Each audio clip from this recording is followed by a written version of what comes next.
because people leave your email out there. Yeah, actually, when we're discussing actual business today, I want to bring that up because there's a subject matter related to that exact subject that I'm a little unhappy about.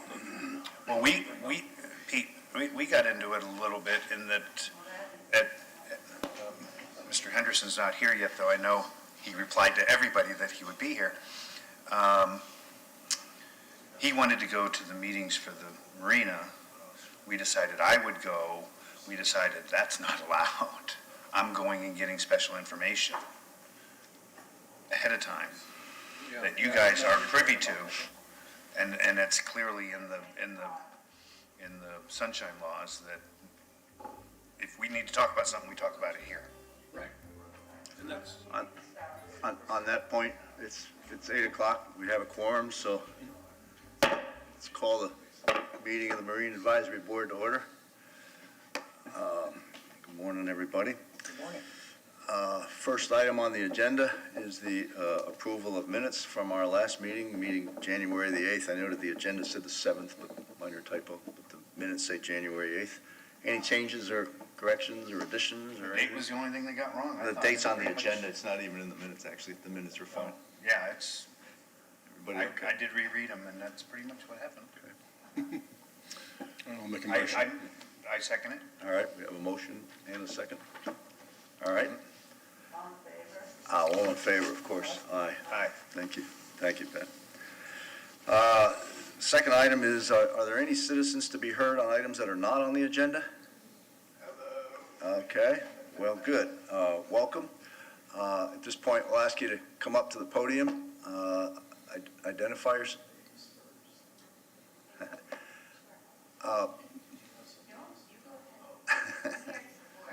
Okay. So I ask you to come up to the podium. Please make sure you're speaking to the microphone. You have 3 minutes to present your item and give your name and spell it, please, if you would, for Patricia.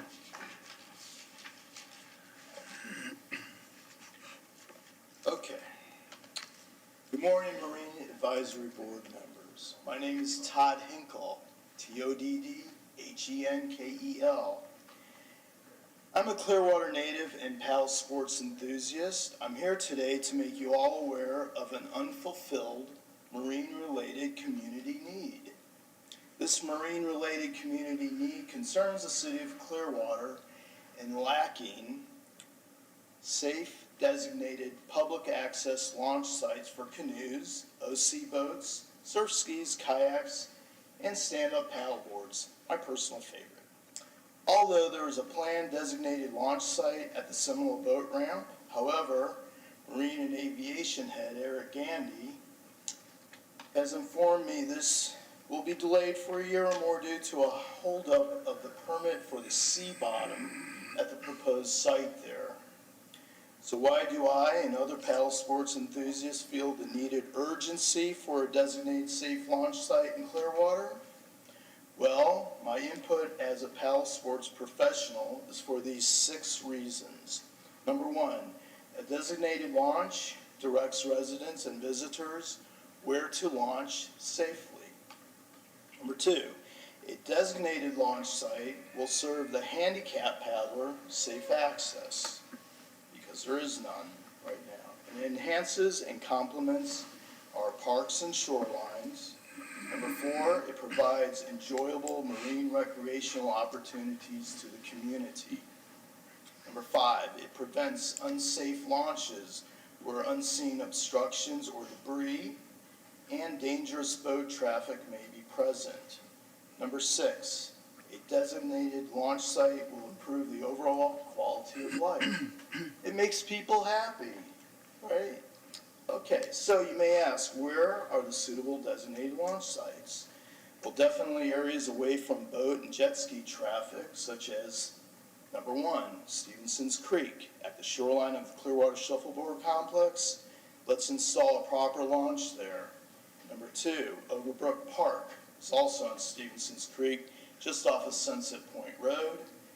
It could be developed and improved, and both of these locations are in the proposed wake zone.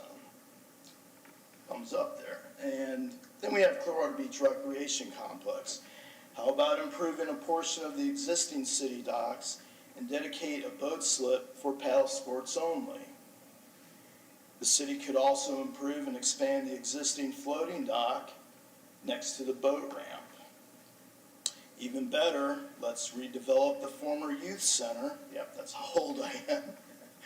Walk-in launch at the rear of the library. So any of these 6 examples could be utilized and well-served to the community. All are well-lit, have adequate parking, they offer 24/7 access, and most importantly, have limited boat traffic or near or slow wake zones. You're running out of time, Todd. In conclusion, I'm sincerely asking each Marine Advisory Board member to feel the urgency for a clear plan that addresses this unfulfilled marine-related community need for clear water. Thank you. Thank you. Before you step away, do we still maintain a boat ramp by the recreational center on Clearwater Beach? I know there's a small thing there and just a little dock. And I remember it was always Yeah, a problem that the- people would tie their boats up there and wander off, Yeah, thereby the- taking away people that come in and The go. live aboard people, they pull their dinghies up there, or, you know, sometimes, but the ferries use that dock. Oh, the ferries use it also? Okay. Yeah, and so do some commercial tours. They pull up there and they load their passengers on. If I can comment, it's still open to the best of my knowledge. I used to use it when I lived on the beach. The biggest problem now is that the city has taken over a good portion of the parking lot for their equipment, at least the last I knew.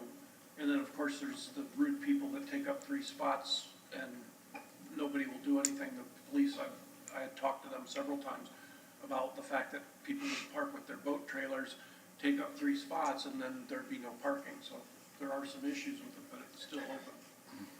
Yeah, it's open. It's not like it's hard to get a parking ticket on Clearwater Beach either, you would think. No, Yeah, the recreation center also has maybe a dozen parking spots that are open for anyone that wants to go to the library or whatever. And then the boaters with trailers, they can park free, and there's about eight or 9 spots there.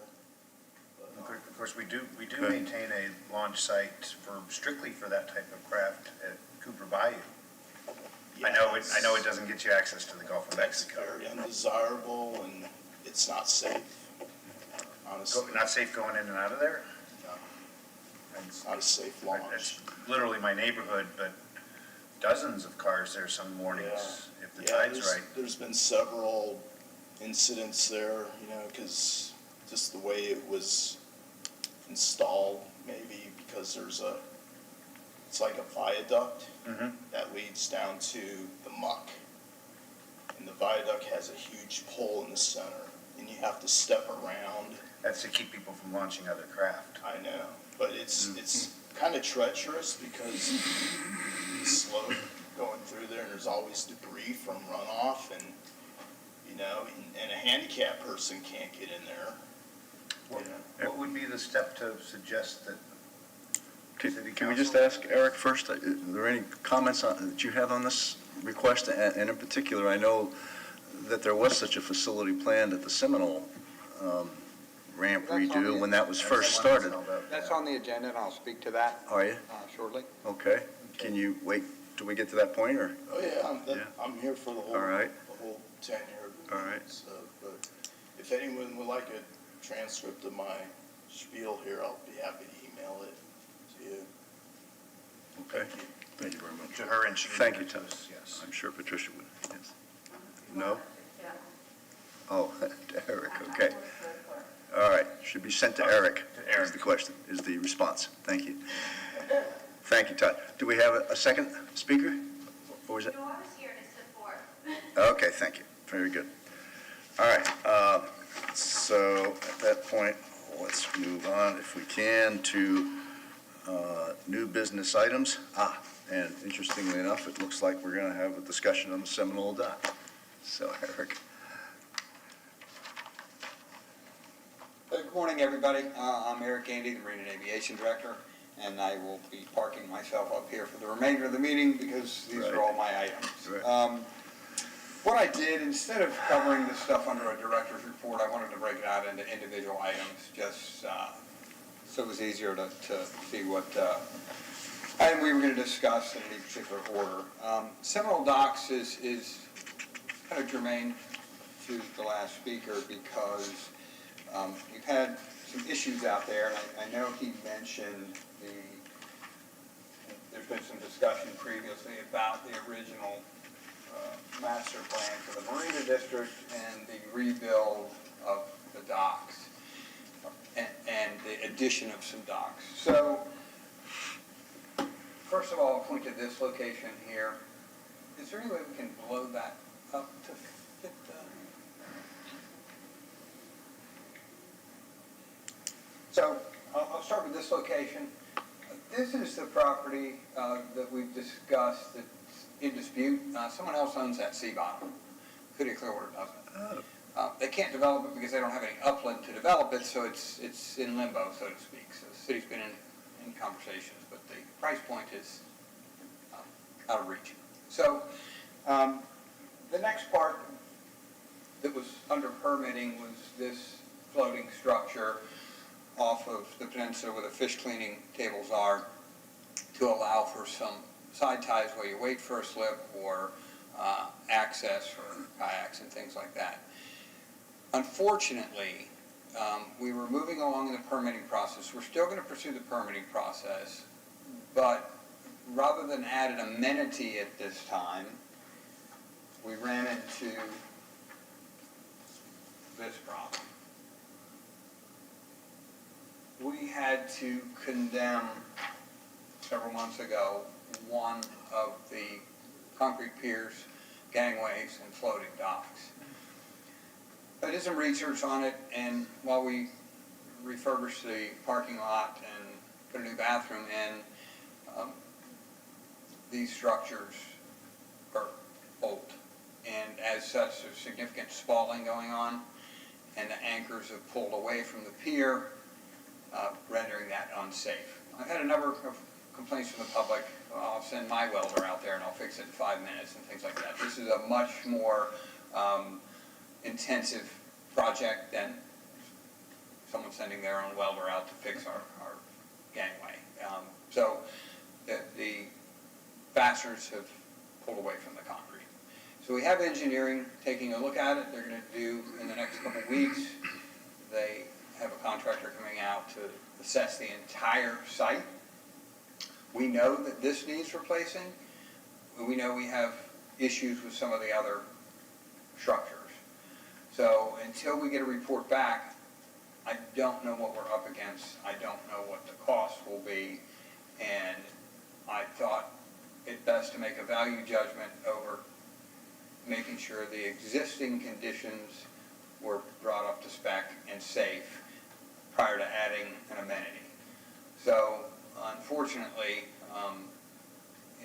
this kind of falls back to what the first speaker was pointing out, is that, we've got a challenge here. We've had an amenity plan. They were engineering it, permitting it, but I've got to pause that.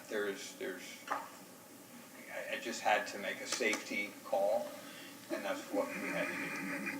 So I'll be reporting back to you. I'll be meeting with engineering once we get a better feel for what's going on. But it's significant. I went out and took a bunch of pictures. What they did when they repaired these or replaced them, I want to say in the late 90s, early 2000s, they cut those concrete gangways off. They poured new concrete with new rebar embedded and new fasteners embedded, and then they put the floating structures there. Those sections of the original piers have significant spalling, and if you look at them, there's some 10-foot long cracks in them where the rebar swelled inside and pushed the concrete out. So unfortunately, for the amenity, it's got to be paused until we get this remedied. So the area that looks grayer, that's the original? Yes. And so they cut it off past that where the line is? Yep. And that's new out there? Okay. I Yeah, just want well, to make sure I understood that correctly. 20 years old, but newer. Yeah, but the other part is, do you know the age of that? I don't know. I do not know when those were done originally. Significantly older. I would Yeah, think. significantly older. So I think this is going to take a comprehensive engineering solution to resolve this stuff. I mean, our trades workers for years have done maintenance and things that they can address, but you can't resolve some of the internal spalling going on. I mean, the salt water gets in there eventually, and the rebar swells, and the fasteners swell, and you have those problems. So I went out and took pictures. I walked it myself, looked at it on several occasions, and there's no skilled trade worker solution that we can employ at this point for this particular pier. So we'll have to get the conditions assessment back, and then we'll figure out where to go from there. So it's an unfortunate circumstance, but it's something that we had to focus engineering's efforts on this rather than adding another amenity. So that's really a summary of the Seminole Dock conditions that I can, speak to at this point. I'll be glad to answer any other questions you guys might have. And, I'll put the original rendering up for reference just so that might be helpful. I'm sorry, go ahead. No, thanks, Kevin. Is there any, given that this one might not be ready for a while, is there any alternative to providing a launching facility for personal watercraft? Well, for paddleboards and kayaks, you can still launch here. I mean, it's the challenge with boat ramps and any kind of launch ramps is they get fouling on them, they get slippery and things like that. So, when you're launching a vessel off a trailer, it's one thing. When you're trying to carry a kayak down and you step on a slippery patch, it's another. We really don't, other than, Cooper's Bayou and the existing boat ramps, we really don't have that capacity. And I think a lot of the challenge comes with land acquisition, upland necessary to provide that access. So Cooper's Bayou, as indicated, it's a nice looking location at high tide. At low tide, it's 200 yards of mud flat. I mean, I live over there and I know what it is. So you got to pick your conditions and tide. So I think, any challenge with adding a new marine access facility always comes back to upland property ownership and things like that. So it's not something we've investigated beyond this.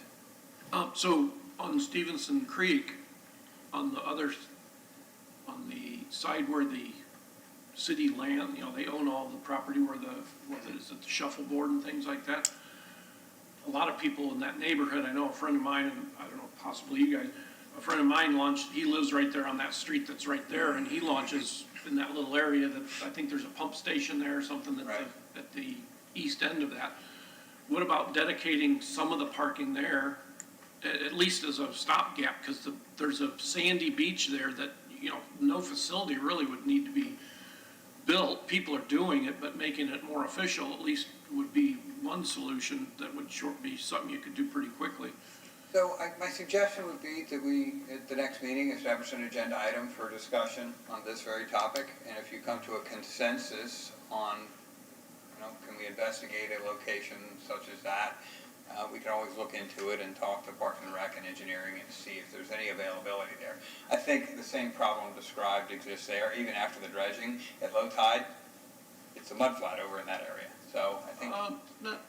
I live on the creek and Yeah. boat up and down it all the time, so, and kayak myself. Yeah. I'm fortunate I kayak right off my property, but not everybody has that capability. But I've been in there at all tides, and that spot is pretty suitable to launch any kind of, We can, like I said, if we want to put it on the next agenda, think that's a good make that request to me, we'll add it and you can have a discussion on it. I'll get to my real question in a sec, but I wanted to add to that a little bit of what we don't know necessarily who owns it. I'm all for getting kayak launches anywhere away from actual boat launches, but almost anybody launching a boat is due on the tides. You can't say we can't have a boat ramp here or a kayak ramp here because of the tide, because it's a fact of life. And my own, when I was fortunate enough to have a lift in Bel Air, there were tides I couldn't get my lift low enough to get my boat off of it. Yeah, me too. Me too. I merely. And it's just something, you say, oh, you want to go boating on Saturday, I'm going to launch my boat 3 hours early Right. because. Right. I merely address that because it was brought up that Cooper's Bayou is unsafe and the conditions are bad out there. Yeah. I don't want to pursue another location that has unsuitable conditions. We're not talking about launching off a sandy beach somewhere like Bel Air or Dunedin Causeway, for instance. We're talking about estuaries and tidal zones with mud and detritus and junk. And that's a nature area, you can't do anything to change it. Yeah, so we, like I said, we can agenda it, have a discussion over it, and if you guys reach a consensus on us investigating something like that, we can look into it. My real question was, the failed pier are we in a realistic time zone or time frame to get that repaired? I know it'll take some time before, could these other ramps fail in the meantime? I mean, is that a danger? I've got to wait for the condition assessment. Okay. They're the same age, and Yeah. they're subject to the same winds, waves, environmental conditions, so there's a possibility. We're keeping an eye on It it. could get worse. The crews are coming out there to look at those with regularity to make sure we stay ahead of those. But it's just, they're old, and it's unfortunately, time, tides, conditions have kind of brought some of them to the end of their useful life. Are all the ramps closed now? Yep. Not all of them, okay. So one pier is closed. I can point to it. I thought that's what you said. This one, my big fat finger there, that one is closed. Here. The middle one. Yeah. This one, it's hard to do here. That one's closed currently, and so it limits access. 2 out of 6 of the, Yeah, or 2 out of the 8. 2 out of the 8. And it's problematic because that place is so Very busy. busy. Yeah. Exceptionally busy. But, we don't have a choice. I can't have someone getting But the hurt. whole thing's not going to be closed. That was my biggest concern. No. That's, provided the engineers don't come in and say, oh my gosh, we got a huge problem. We have to wait for this condition assessment to really get a better feel for it. This was just readily apparent, obvious, Right. and problematic. But people understand that, there's people like Tom George Boats that launch their boats from there, for people commercially, and I'm sure there's commercial people in and out of there. So that boat ramp is pretty critical to some people. Yeah, I'm going to speak to that under our rules discussion. Okay. I think that's important to talk about, too. Eric, Yes. you mentioned the T-dock or the dock that's out there. There's a couple docks out there right now coming off the parking lot. Yeah. Are they both owned by the same person? No, so those are ours, the small. Yeah, so you mentioned something, the dock is not owned by. Yeah, so, this is tough to do upside down. So, this, and I don't have a map of the sea bottom, but this is privately owned. There's a section here. These are owned by the city. Okay, so the bottomlands, without owning upland, they own the bottomlands? Yeah. How'd that happen? I have no idea. It probably goes back to, 1910 or something. I have no idea on the history. I just have knowledge of the fact that there's sea bottom that's privately owned there, but they can't build because they don't have the upland. So you can't build a dock or a structure on submerged lands without upland support. Is there eminent domain that can be, I don't know. It's a legal question. Legal has looked at this previously, so I think, again, it's almost a moot point because I've got to make a value priority judgment here.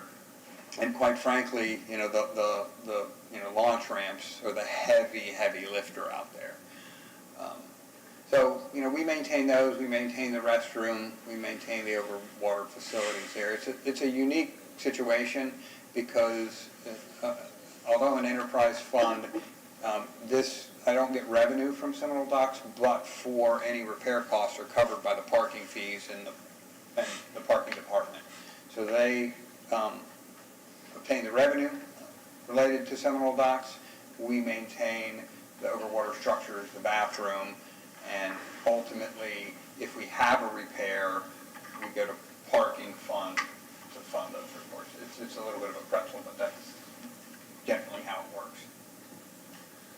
So yeah, rather than, pursuing that, I think the thought was to put the other floater in, but then this failure came up. Okay. Very good. Thank you, Eric. So Sure. we'll move on to old business items, and we'll look forward to hearing from Eric now. I'm going to put Mike up here in a minute, just to give him some practice again. So I wanted to speak to the marina, beach marina. I think this is a large, ambitious project, and just to give you guys, I think you know some of the history out there from previous presentations, but I wanted to kind of refresh everyone's memory on the history of that. So in the 50s, the marina came into existence out there. The building was built in the early 50s.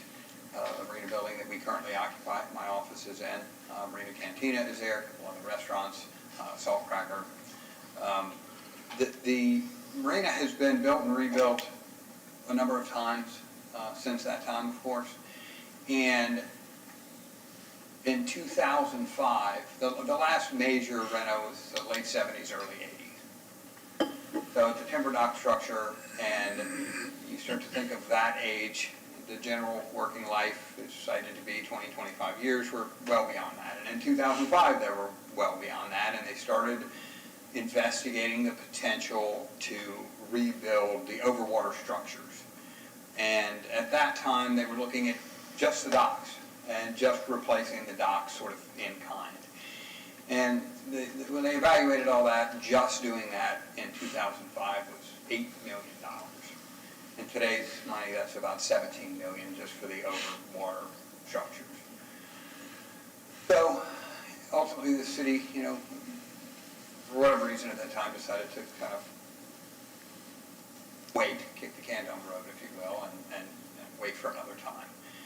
And a couple years ago, they started recognizing the fact that we're having failure issues, rotted pilings, rotted joists, power issues, based on antiquated structures.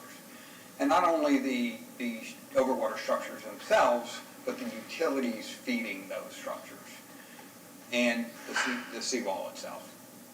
So they pursued a master plan design which council authorized that addressed the upland utilities, the overwater structures, the fuel dock, a comprehensive renovation of this.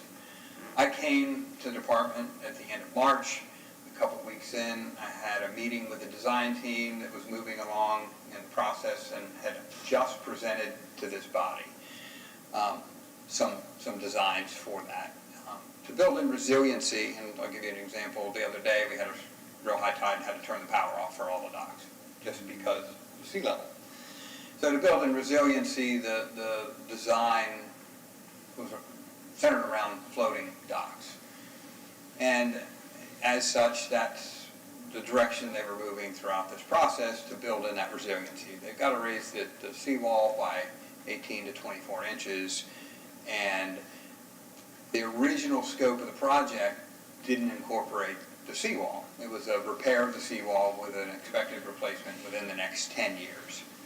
So when I got on board, my first order of business was to meet with city management, meet with council, and say, by the way, the money we've allocated for this is insufficient to build this. And we had a significant funding gap based on, I think, the initial thoughts and the initial estimates to build it versus the reality we find ourselves in today. And the scope of the project changed significantly. So the design team met with the commercial interests. They had conversations with a lot of folks because our marina history centers around a working waterfront out there. I think it's iconic. I think it's important. And to me, it's exceedingly important to maintain that component. So the design team was really tasked with how do we rebuild an entire marina and maintain our commercial fleet's ability to conduct business. So I think they really worked hard to try and address some of the needs of the commercial fleet. Unfortunately, it's so old that many of the commercial tenants have overwater structures, ice machines, storage, points of sale, and kiosks that are not permissible. So we're really between a rock and a hard place. How do you rebuild an entire marina which is absolutely necessary based on its age and condition,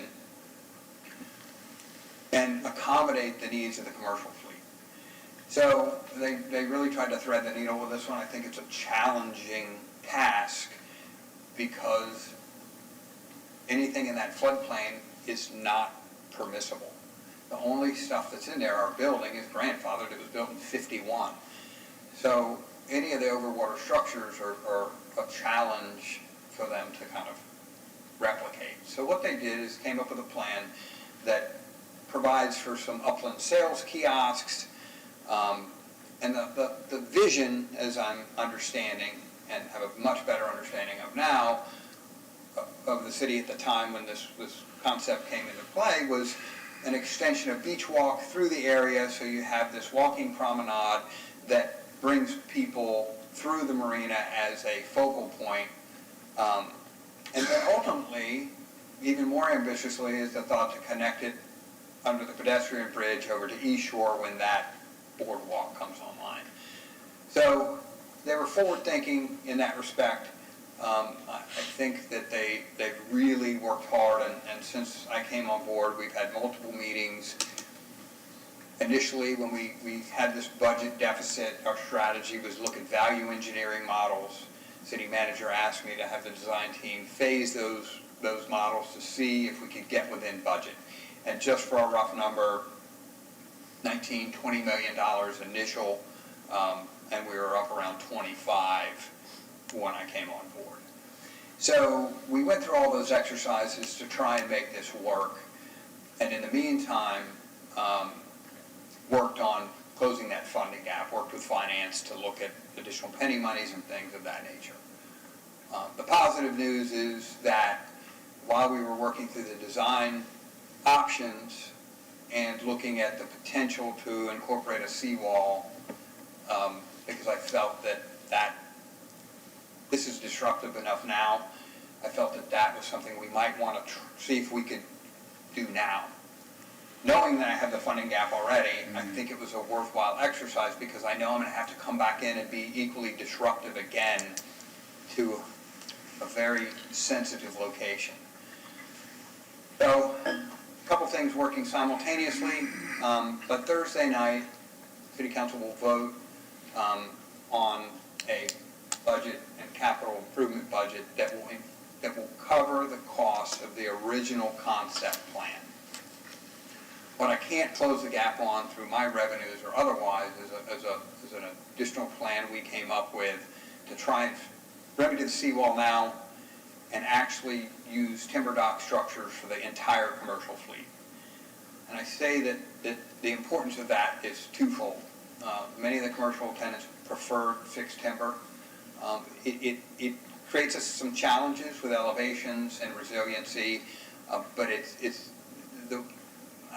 the best way to say it, it's beneficial to them for loading, unloading, offloading, and maneuvering sometimes. You know, a lot of these structures, they pivot on to maneuver the boats into the slips and things like that, and some of these are very large vessels. So we really tried to, for lack of a better term, kill two birds with one stone. Fix a seawall, come back with timber docks, and that allows them to have something that they're accustomed to and that's more utilitarian for the commercial fleet, and then it allows my crews to fix it when they get broken, because we've had a few since I've been there. People, roll up over a piling, hit a dock, and we can fix those things. Unfortunately, I still have this, even with council approving the budget Thursday night, I will still have a significant budgetary gap that I can't fill. So those are some of the challenges. I'm going to have some meetings with council members and have those conversations with them. I have this slated for everyone for the October 3rd work session. I'm going to have the design team come in and do a presentation. The positive part of all of this is that the council, by way of this budget, if approved on Thursday, has committed to this project and committed significant resources to it. And we're upwards of $27, $28 million for this project. And that includes all the upland utilities and the overwater structures. So. But not yet the seawall. Yeah, not. Not right, yet the seawall. Right, Yeah, I okay. don't think I can close that budget gap Yeah, that's what I at thought this you meant. All juncture. right. But those are conversations I'm gonna have with council, and that was a very ambitious scope change on our part, just to see if we came back in, did the seawall now, and put timber in, would there be a cost savings with timber that would offset a seawall as opposed to the floating concrete? The reason they had to put floating concrete structures in parallel to the seawall, and I'll show you this, I think it's more helpful. So, there's the original concept plan, and there's some. So, there's the original concept plan of the rebuild.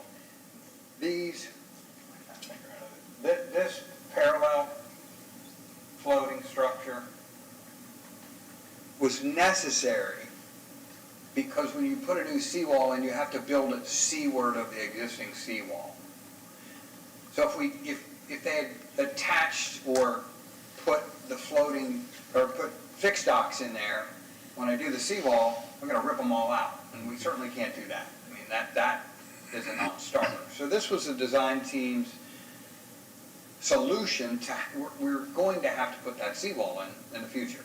So this is their solution to that, and I think from the commercial fleet's perspective, it creates a separation from them, from their clients, that they don't have now.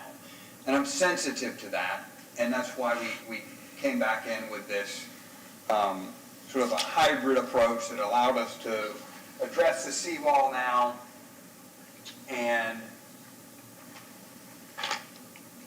I would just ask, don't get hung up on exact locations, and these are kind of design concepts at this point. So this is the model where we went in, and the magenta is fixed docks as opposed to the floating docks, assuming we've tackled the seawall. So those are kind of the discussions I'm going to have with council. There's an ancillary discussion and very interrelated to this, and it has to do with this area. To put those points of sale in, the upland kiosks for the commercial fleet, we lose parking. We lose around 40 spaces overall. And it's a very sensitive topic at that location. To the extent, and I make a joke about it, Mike and I have traffic cones that we have to put in our parking spaces to keep people from parking in them, despite the fact it says no parking harbor master staff. So it's the demand is so high at certain times of the year that it creates huge problems for our commercial tenants and their guests and the restaurants. So that's another topic I'm going to have a conversation with council about, and it's about the potential to address some of these upland storage needs and the parking situation with conversations about a future parking garage at the location. But I digress, because that's a bigger conversation that we have with council at a later date. But this thing is exceptionally complicated, and I just wanted to kind of bring everybody up to speed of all the exercises we've been going through to try and get this right. I do recognize that in a project of this scope and complexity, I can't address everybody's needs. There's no way a design team can address every user's needs. I've had multiple commercial tenants have conversations with them, and everybody has a unique set of needs, and it's just interesting, to see that there are competing interests amongst a group that we would look at as kind of a homogeneous group. It's all the commercial fleet, but they all have different needs. Like some of the commercial fleet floating docks are wonderful because it allows them to load and unload easily. For the larger vessels, not so much. So, I can't get into the business of designing one-offs, or we would never get this done, and the cost would, I can't even imagine. So I just wanted to kind of give you a little bit of information as to what we've done and how much work is going into this and how much thought. I stay up at night thinking about this thing. because I realize we're not developing an unoccupied space. I have people whose livelihoods are there, and I have tenants who've had their boats there for decades in some cases. There's going to be a point in time where we have to displace components of that marina, and I want to make sure I can give them ample notice, a year's notice, 6 months, and continue to push that message out, because we don't have the capacity to relocate them to other locations. We have some, but down Harbor Marina is 92% occupied. We're at 88% at the beach marina. So, and that situation is throughout the region. And I think that's a challenge. Our commitment has been, quite frankly, to the commercial fleet and to allow them to maintain their ability to make a living. I mean, again, they're all different, and everyone's monthly carry is a little bit different. Their operating costs are different, but we are working with the design team and are going to work with our construction manager to try and ensure that no one loses the ability to do business during the course of this. And that, in and of itself, is a huge challenge, but that's been part of our commitment from the beginning of this. I think that, it's funny because a lot of folks have become very attached to their location. All the commercial agreements specifically say that there's no guarantee that you're in that slip, but it's a sensitive topic because location, location, location. These things are very important to revenue. Those are the things we can't guarantee during the construction phase or the rebuild, just because of the nature of it. I use the trailer park analogy. It's like converting a trailer park to an apartment complex. At some point, everyone's got to go. And I think that's the challenge. And our commitment has been to maintain the commercial fleet there, and that will also be a challenge, but we are committed to that because of what it is and because of how I feel about it. It's very important to me. I'm third or fourth generation here, and I've seen the waterfront change over all those years, and I've seen commercial fleets throughout this area get turned into condos, and high and dries disappear. So it's important.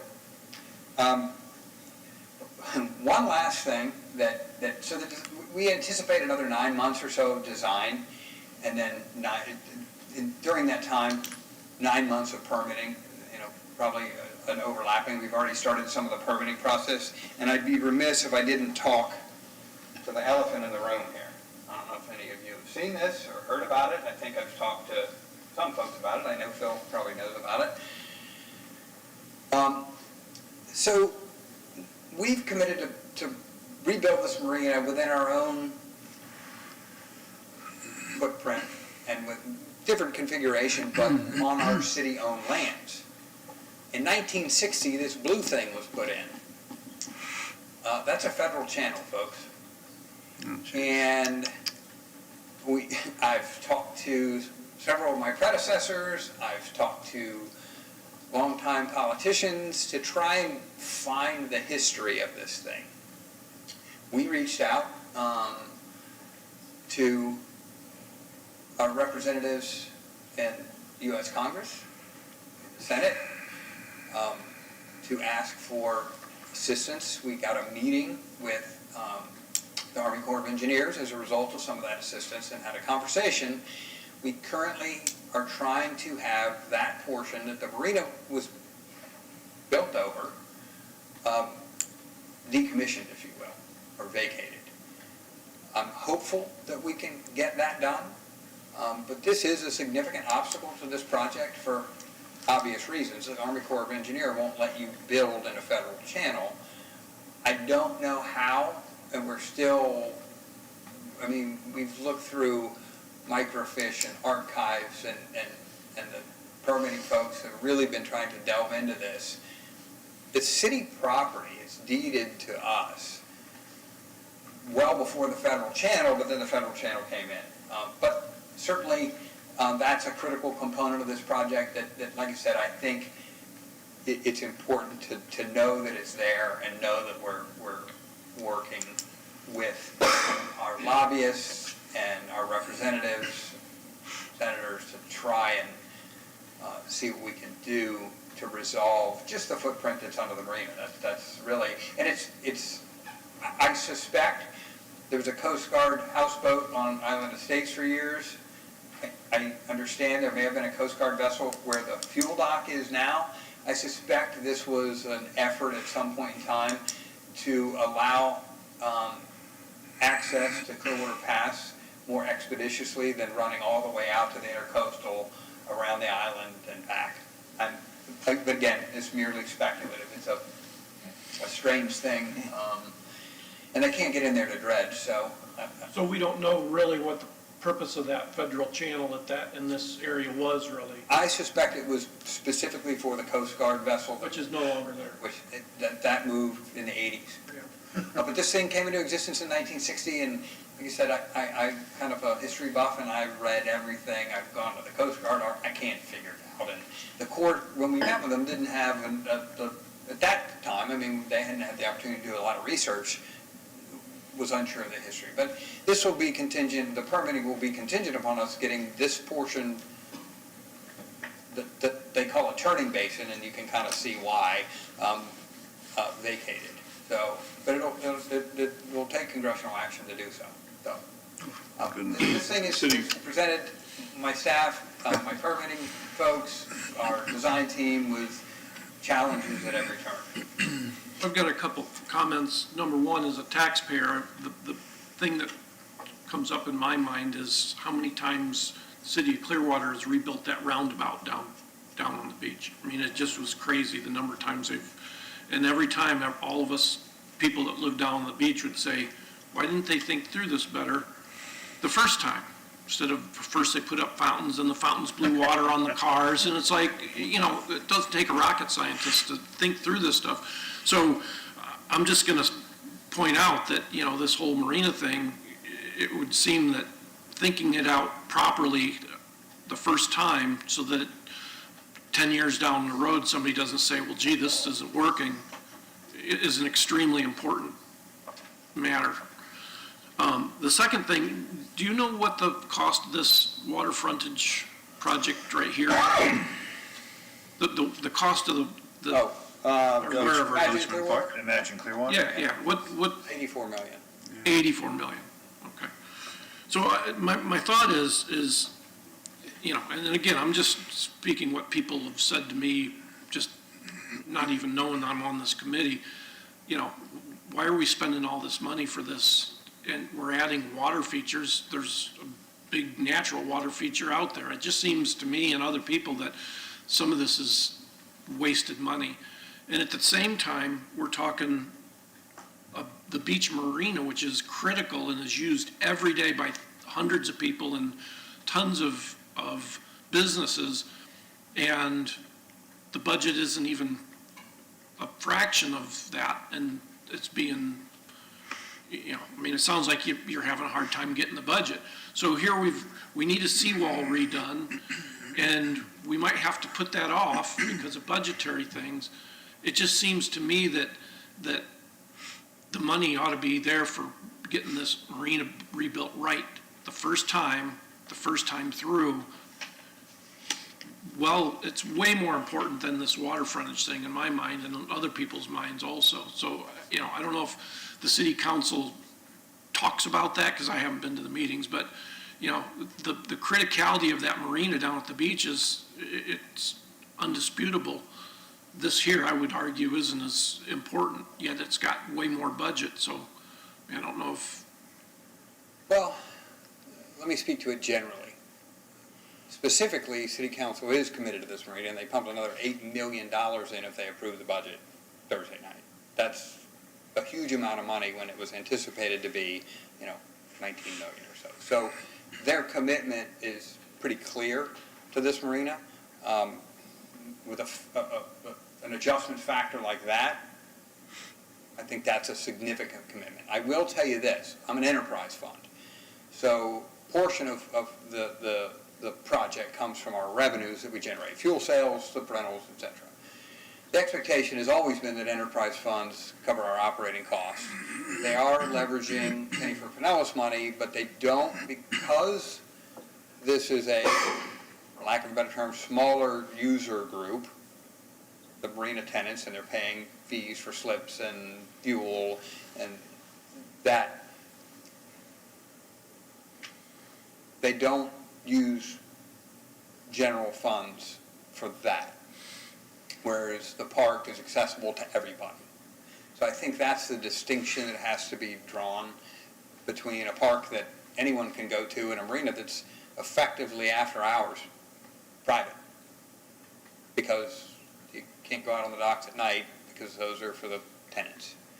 So I think that's a distinction that has to be made, and that's why it's a different funding source and it's a different approach to a public park, a public venue, versus a marina that really is accessible by the tenants for the most part, if that makes sense.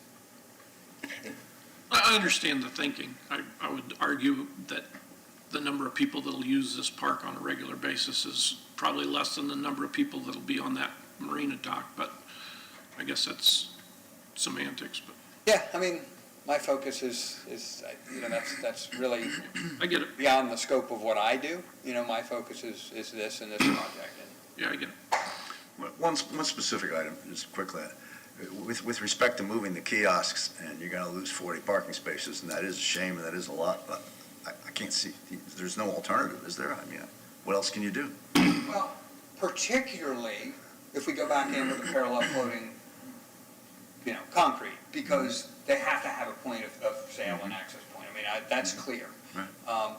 And the whole purpose of the parking garage discussion is listen, if I can't build anything but, at ground level, temporary storage, things like that, if we have a conversation about a parking as a future project dovetailed with this and design kind of understanding some of our needs, could that meet some of the needs of the commercial tenants later to, number one, allow for additional parking and potentially storage, ice machines, things like that they currently have in proximity in non-permitted locations. So it's a challenge. But the kiosks, I think, were a critical component to them, because now if you're removed by a couple feet from the seawall, I can't do my transactions over the seawall. So I'm absolutely understanding and sympathetic to that situation. I think the kiosks are critical. The problem is they come with a cost, and that's Right. a financial cost, and that's increased the cost to this project. If I were to just go back in and put docks in, I mean, we're not near where we are. That's not what we need. We have, we've got a lot of challenges out there with the utilities and low voltage and shutting power off when the tide gets high. I mean, those are problems that we've got to address. So, it's, like I said, it's a complicated project. First of all, I commend you on recognizing what the commercial tenants asked for. Makes a lot of sense. I haven't really heard a whole lot in the last couple of months about what was really going on. I was out of town for quite a bit, but that's great news that you've stepped back and really are looking at their actual needs and requirements. My question is, have you thought about changing the order of things? In other words, the seawall is part of the marina. The seawall needs to be replaced. I don't know how you're going to put a fixed wood dock in and then come back and replace the seawall later. So, the seawall replacement now was the only thing that allowed me to put wood structure in there. Right. So that model is contingent upon replacing the seawall now, coming back in with fixed docks for the commercial fleet. Because as I said, and as you know, I can't put it in, tear it out, and then put a seawall in. So that's why the design team came up with that parallel floating, is to Right. allow for a future seawall. So my thought, if there was any way we could do a seawall now, then it would allow the flexibility to come back in with wood docks along for the entire commercial fleet. It just adds significantly to the cost. I was hoping I'd get a trade-off, that the seawall expense would be higher, because we have about $1 million to repair it versus $4 million to replace it. I was hoping they would be offset by a reduced cost for timber, but that, Didn't do it. no, because, I mean, Mike bought some pilings the other day and they were ungodly expensive, so we know the timbers. Is it possible to do the seawall, replace the wood docks along the seawall, leave the private docks in place, and then do, because if you did the wood docks around there, you do floating out.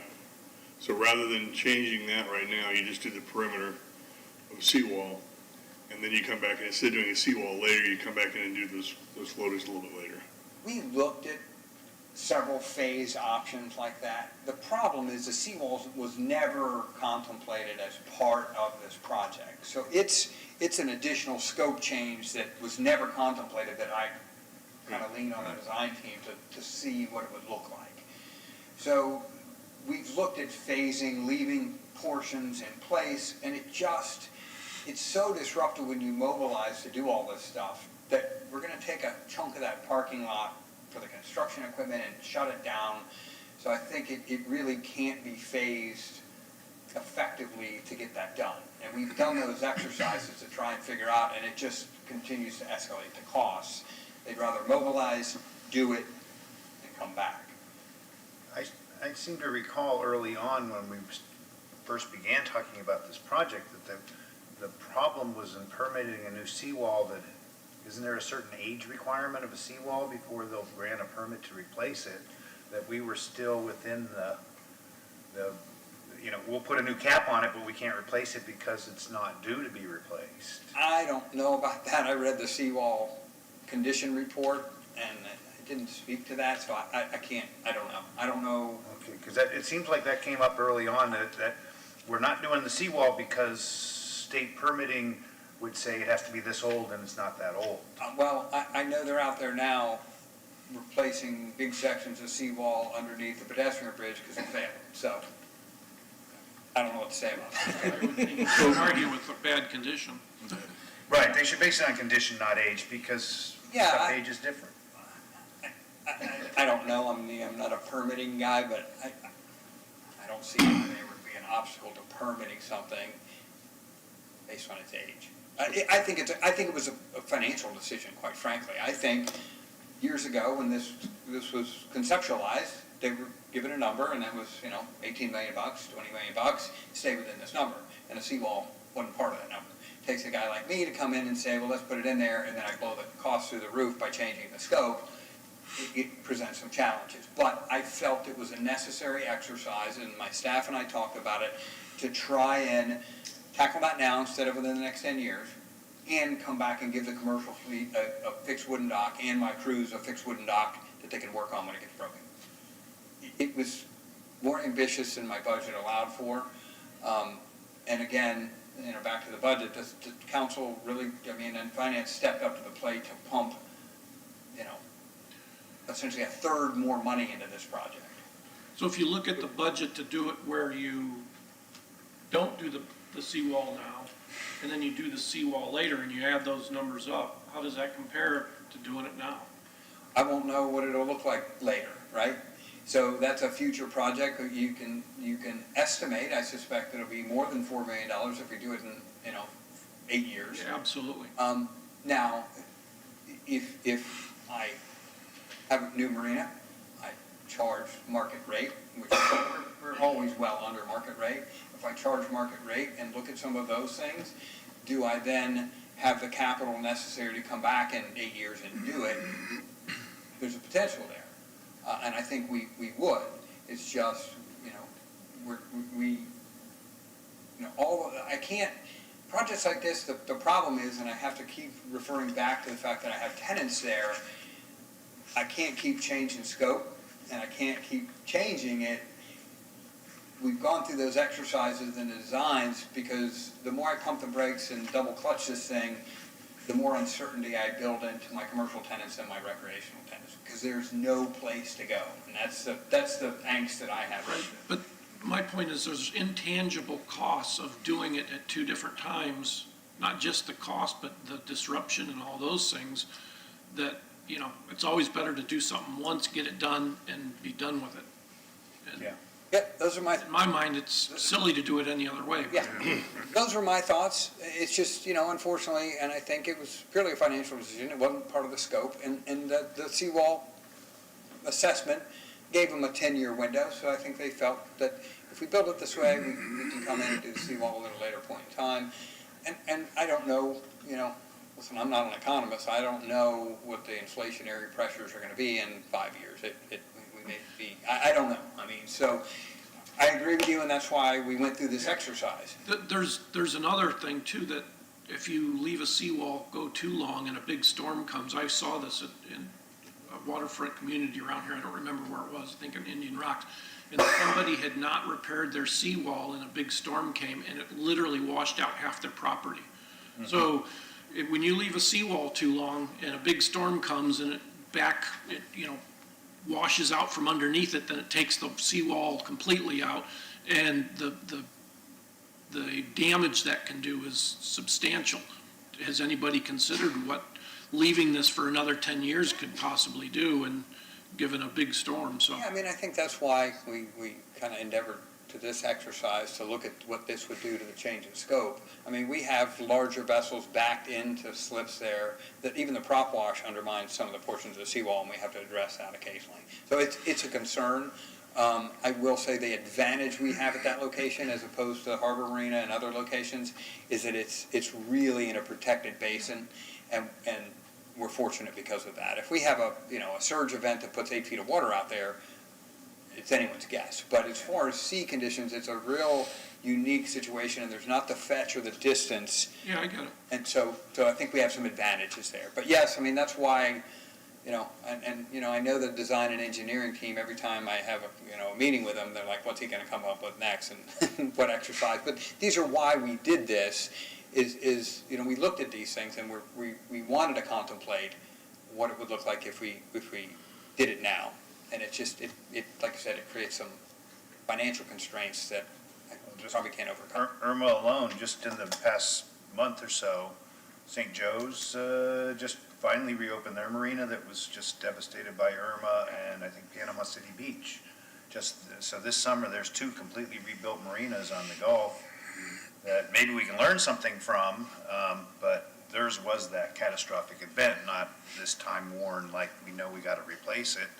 So they didn't have the options we have of saying, let's try this or this, because if you saw the early devastation of there, pretty much those marinas were gone.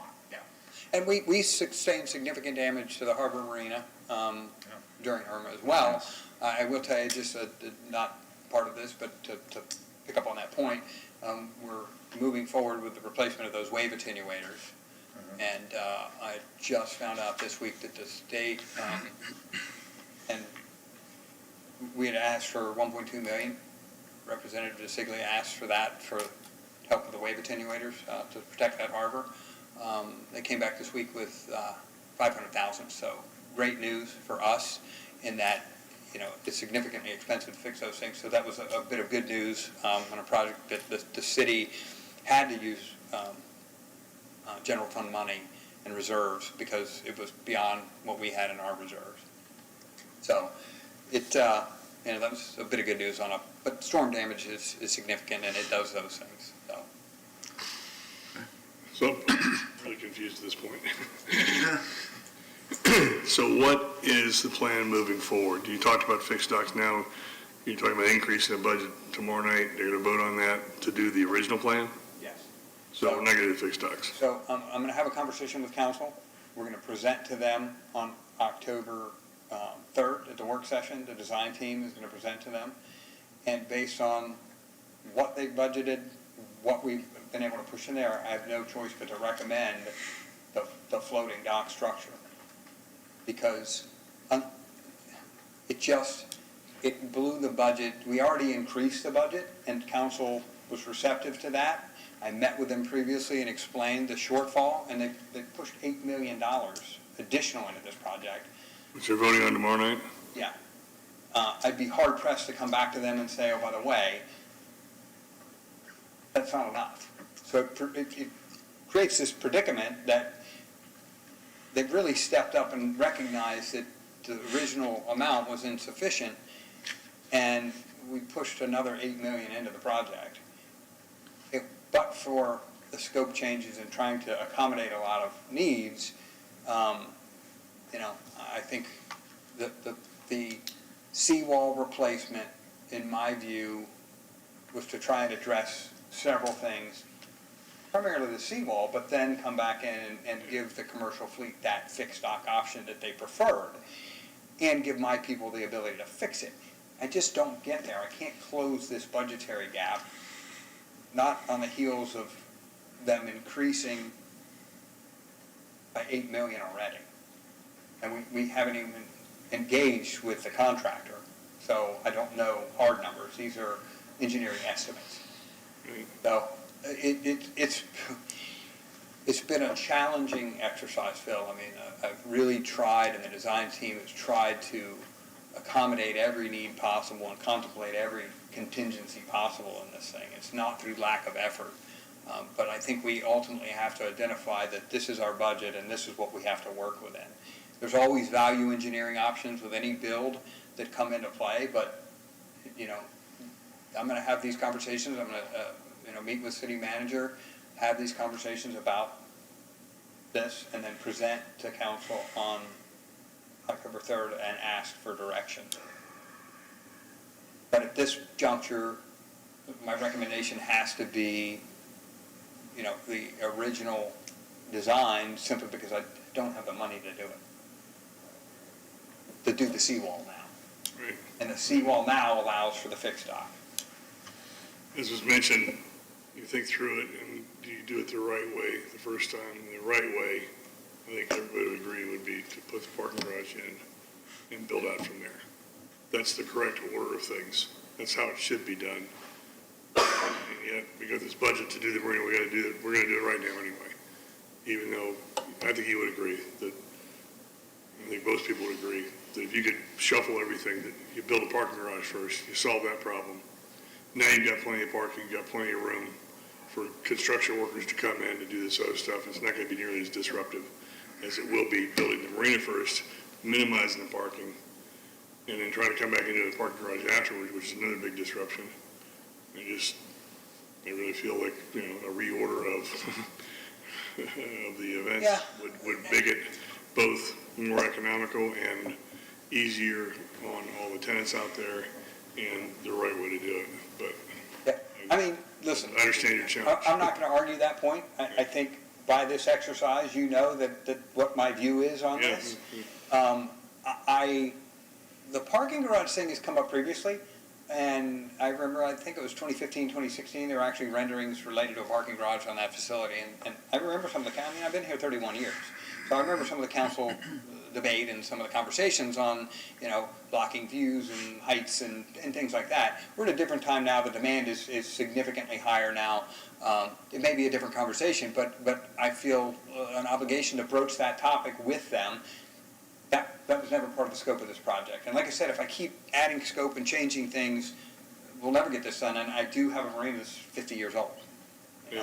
But does it at least not make sense to have the discussions of what all the different options like he's suggesting and say, listen, okay, the original scope, who cares what goes forward and the money that's spent and the time that's spent? It makes sense to do it right the first time. And I'm going to have those conversations with council, and we're going to present to them on October 3rd. So that's the opportunity. So, that'll be the opportunity for them to see the exercises this team has gone through to try and get this right. And this isn't just some draftsman drawing some pictures. I mean, there's a lot of thought that goes into these. And again, I want to caution everybody that regardless of what we do, you can't meet everyone's needs. You are going to have situations where you have to make value judgments, you have to work within budgets that don't check all the boxes. That's just the reality of doing these types of things. If money grew on trees. We don't have the money to, if we had twice as much money, we could do whatever we want, and people would be happy. We could give everybody a year off and pay their money and just take a year's vacation, come back in a year. We'll pay your boat storage. I know.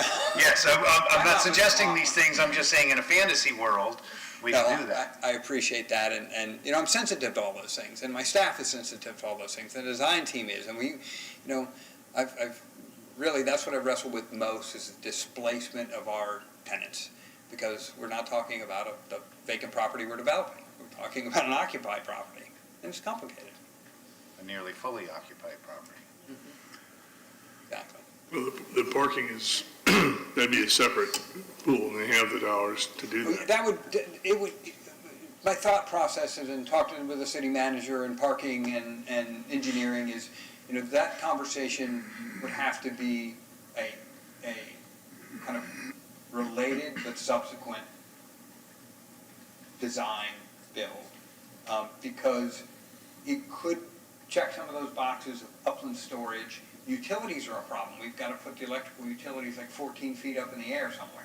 And so there's some things that it would help with, but I just don't know, you know, the desire for a garage at that location at this time. I just don't know. I mean, and that's why we have to have that conversation with council coming up. Right, yeah. Make some calls. Yeah, I'm not a parking garage. That's parking. I'm sure the parking Right. division would love more parking on the beach and more revenue and Listen, it's been a need there for years and years and years. It's just, it's always been a question in my mind, and looking back at the history of location. Who, you know, where do we put this thing on a beach like that? Okay, should we move on to your other next topic, marina rules and agreements? Yeah, so, I mentioned this before. We had some, like, the ordinances a bit antiquated, and we have some inconsistencies between some of our rules, and I'll give you a good example. Ordinance allows for a permit for a recreational slip.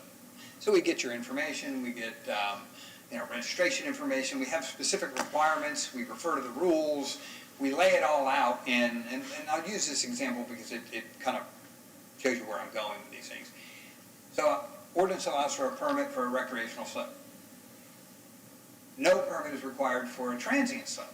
Well, a transient can come stay, they can, you know, kind of circumnavigate Florida and come stay for a couple months. Well, they're not bound by the same permit, effectively. And that's kind of a flaw in the ordinance and a flaw in the, so all they have to do is register. So those are some of the things we're trying to clean up, as I'm trying to craft a registration that puts them on notice in terms of what our rules are, what restrictions we have, what their obligations are. So it's just, it's housekeeping stuff that we're trying, and staff and I are meeting after this meeting to have another conversation about it, and crafting some of these things and changing some verbiage in the ordinance that's really old. A lot of the ordinances are quite old. So there's a few things I'm working with legal on, so we're going to probably have some ordinance changes that we move forward, some changes to the permits, changes to the rules. I'll give you a good example. The onus is on the tenant to provide my staff, and I mentioned this last time, the onus is on the tenant in the agreements, the permits, and the agreements for the commercial fleet is to provide us valid insurance and registration. So when I took over, we went through the exercise of looking through 300 plus agreements, and 90 were out of compliance. So my staff had to reach out, and people changed their addresses, they didn't answer their emails, and finally I ended up sending certified letters to folks. We need this stuff. So we're changing our agreements going forward to require them to make us an interested party in our insurance, so every time it lapses or renews, we get a copy. Now we're not chasing 300 folks around, and some of them get really frustrated with us, why are you bothering me? But the onus is on you, and it says your permit can term immediately if you're not in compliance.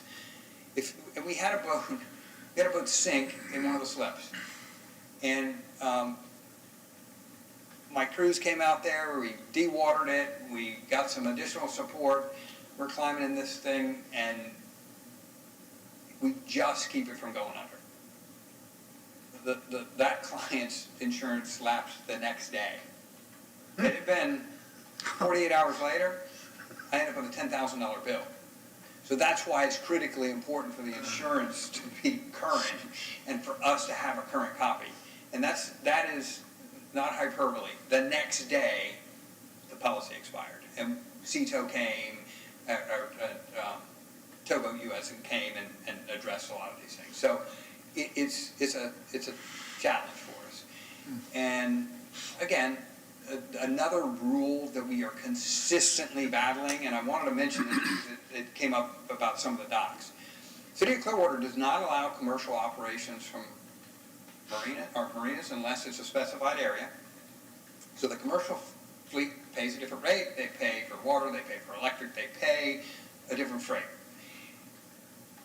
But we consistently have folks trying to run charters out of our slips, the rec slips, and it's an ongoing battle for my staff.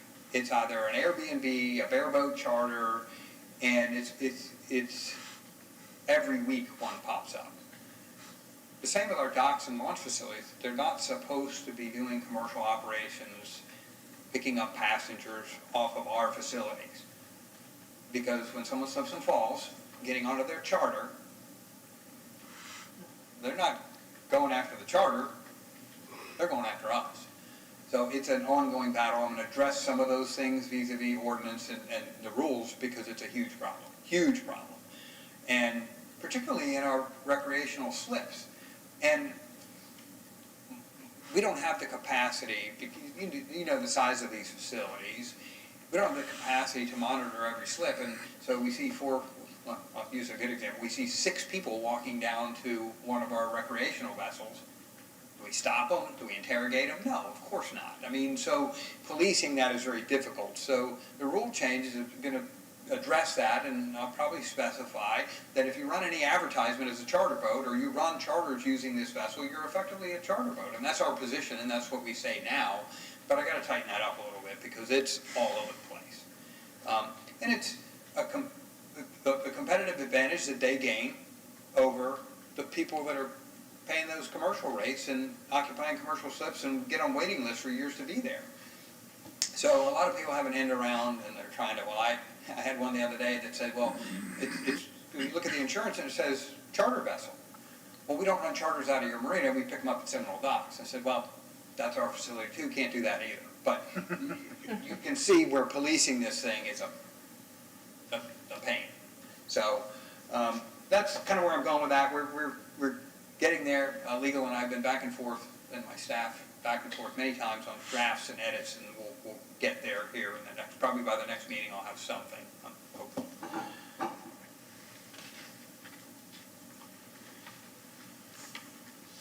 And I guess then your last item on Stevenson's Creek Wake Zone? Sure. This has been so I got here, when I was at the police department, we had conversations about Stevenson's Creek and the Wake Zone, and we had, someone flying up and down there. It came to me initially over at the PD, and we looked at it and talked to a variety of folks, and there was a belief that we could just establish an ordinance and put some buoys in or markers in and make it a wake zone.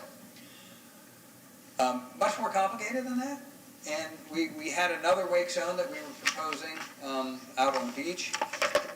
What happens is the state of Florida, you can establish an ordinance and create a wake zone under unique sets of circumstances. You have to draft an ordinance, send it to FWC, they review it. If they approve it, after you've already approved an ordinance in front of council, then you can move forward to the permitting process, which involves FDP and county waterways and Corps of Engineers and all those folks. So I learned very quickly upon assuming this role that this isn't easy. So we spent a lot of time surveying, looking at the verbiage in the statute and what would be permissible. We had several Zoom meetings with FWC in Tallahassee, and came to the conclusion that I cannot do one out in the area of Clearwater Yacht Club simply because it's a private facility. It has to be a public marina. The irony about that is public, private, the damage by wakes and speeding vessels is the same whether you're public or private, but they strictly interpret the statute and that's what it says. Must be a public marina. So we couldn't do one out there. This, I had some options because the bridge clearances, the bridge widths allow me to regulate within 300 feet of low and narrow bridges. All those qualify. Fort Harrison, the Pinellas Trail, Douglas, and even Betty Lane. Between Douglas and Betty, the waterway is narrower than 75 feet, so it allows us to regulate that area as well. So all that, and we actually got a response a couple weeks ago from FWC, I think week before last. FWC gave our ordinance a once-over that legal drafted with our input on these things, and they tentatively approved the language. So my next step will be getting a final draft of the ordinance done. Legal and I will come up to council with the approval of council. Then we start the permitting process. So it's a lengthy process. For members that may not know it, that Clearwater as a municipality has more restricted zones than any, correct me if I'm wrong, any municipality in the state of Florida.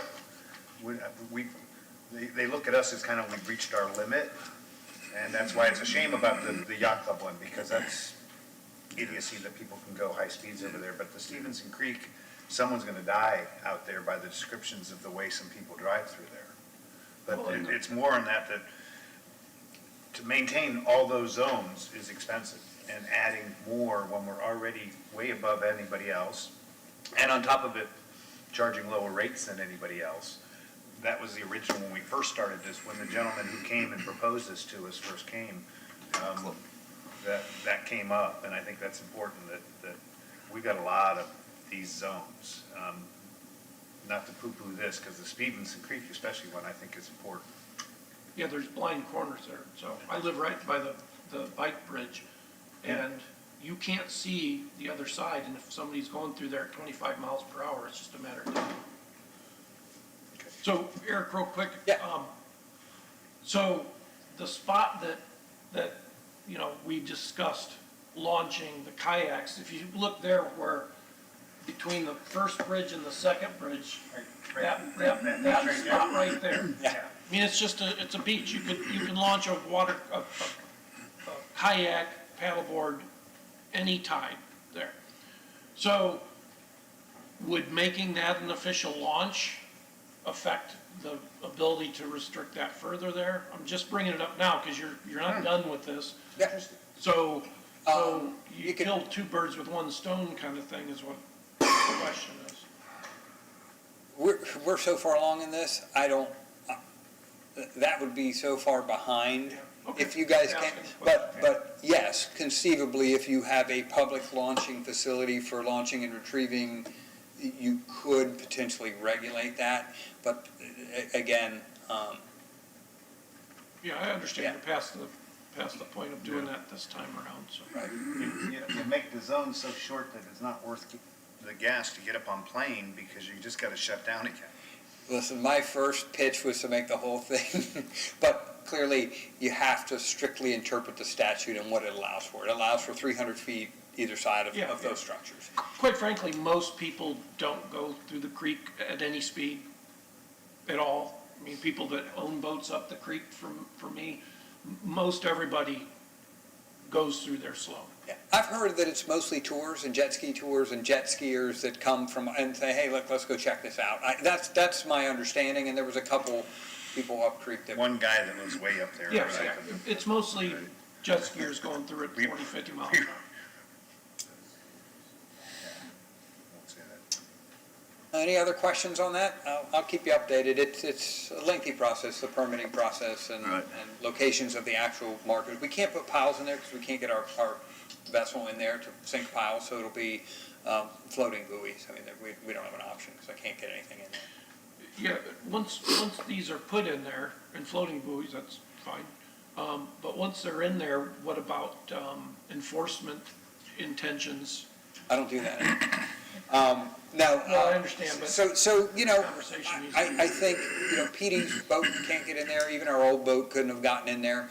So it presents some enforcement challenges, if we were to have a consistent issue that we could identify every Sunday at noon, PD can certainly act on those, but and to arbitrarily try and pick a time to enforce, I don't think the activity, would make that a fruitful endeavor. I just think you would waste a lot of officers' time trying to monitor that for what happens occasionally. Although, it has the potential to create an accident or a problem, the frequency is not to the degree that I think they could make an enforcement stop there. Yeah, I mean, my thought is, hey, there's police boats out there, there's sheriff boats out there. Even if they just came up to this first bridge where they can get to, on occasion, just enough to be seen once in a while. Yeah. People start. And I think you can always do land-based enforcement, certainly put somebody on a bridge but I think that's where we rely on the neighbors to say, okay, every Sunday at 10 a.m., we got this guy blasting through I've here. got a GoPro and I've taken video of them already, so. Yeah, and I think that's helpful to have a pattern, and when you know what the pattern is, you can address it with that violator. So that's where communication is critical. Okay. Eric, thank you for all that. I Yes. presume that there's nothing left in the director's report that you haven't No, covered. I intentionally kind of created an item. Comments from the audience? Oh, are there any comments from the audience on any of those discussion items? Actually, yes, and, Would you please come back to the microphone, Todd?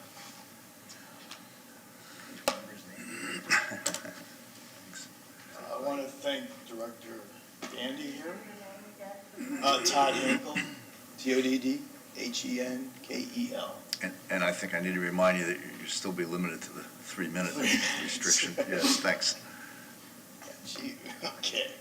I just want to thank Director Dandy here for his time, and it was very good to hear all that information. I was somewhat familiar with what was going on, particularly the Marina, and I agree with Steve and everyone else. You have to do it right the first time, because these floating docks are just a huge waste of money, I see.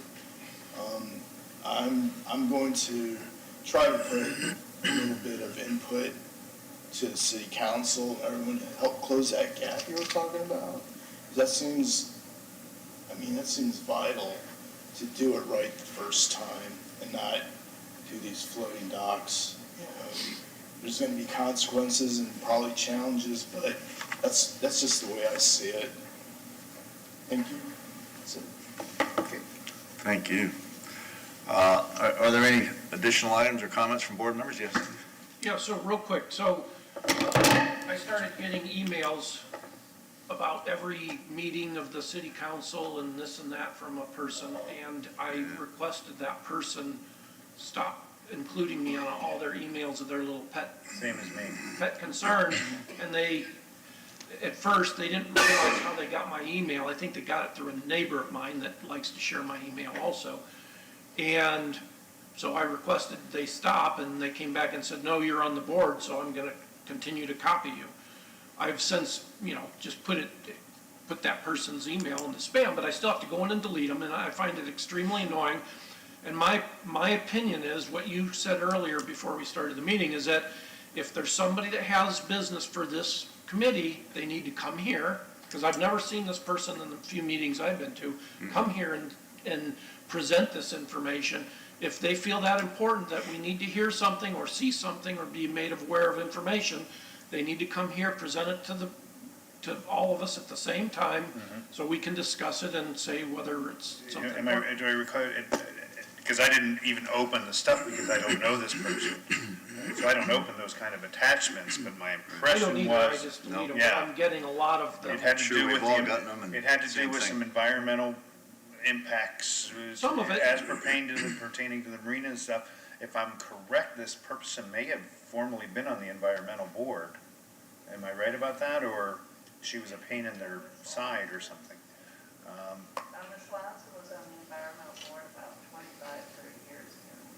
So So my point is that I don't feel I should be getting all these emails. A lot of them are subject matter that doesn't involve us here at all anyway. And I don't feel that I should be peppered with, I get hundreds of emails every week that I have to sort through as it is.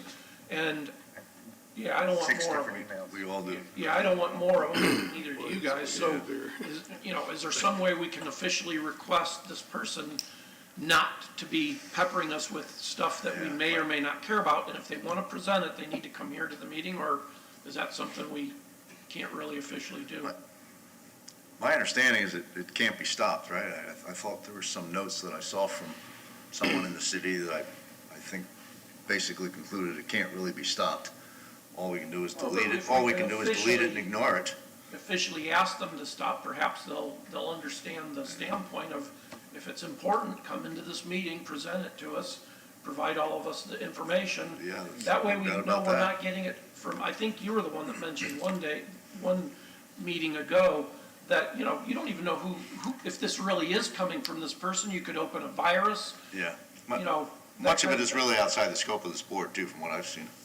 Yeah, okay. There's a lot of pieces of it that have no relevance to anything that we're We talking don't about. have any say over the environmental permitting of even things we have a say over.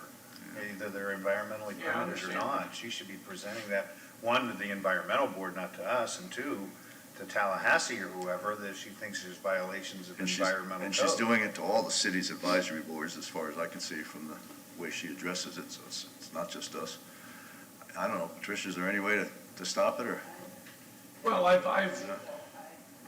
yeah, I didn't even mark it as spam. I flat out blocked her, so I have not, Yeah. that's what I have not seen but I any, still have to delete them on. I have not seen any more in a month or so.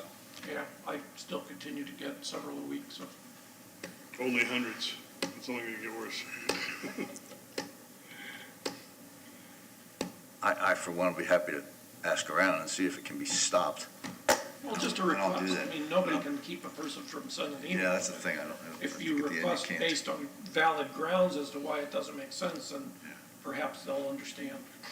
Maybe we can get her to come to a meeting. Yeah, right. Yeah. We need Anyone- more people like you. Anyone else? Kevin, any other comments? Nothing. Wade or Julie? Good. Phil? All right, I think we are ready to adjourn. We'll adjourn the meeting. Thank you. Thank you.